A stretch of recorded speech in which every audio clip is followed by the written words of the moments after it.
Dáš dědouškovi? No dík, hodnej.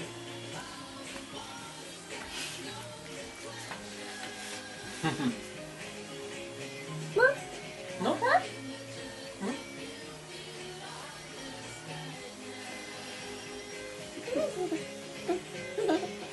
Ale jak ví, co mu chutná, vi?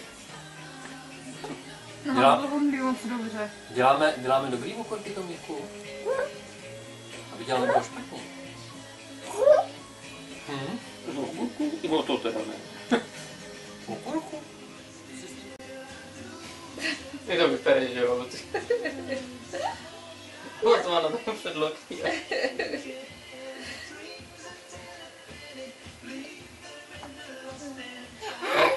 Chceš to sníst jíst? Ten babička se tady dala s chlebičkami obloženýma, ty je odkládáš. No. Na dovolenou pojedeme do nějakého supermarketu a z druhé strany toho pultu s těma salámama, no.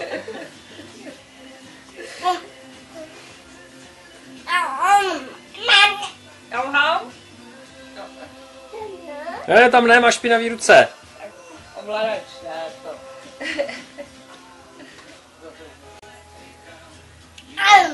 Ham. Budeš luxovat tady potom. No to vyluxuje takhle už na talíři. Ale to je nějaký chlebík taky. Kdo by se s ním zdržoval, s chlebíkem.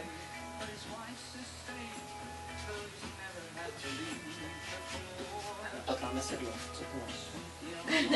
No, opovaž se.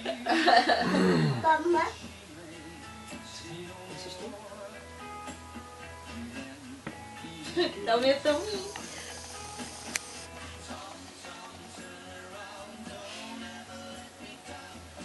No a jak to? Jak s hlídáním?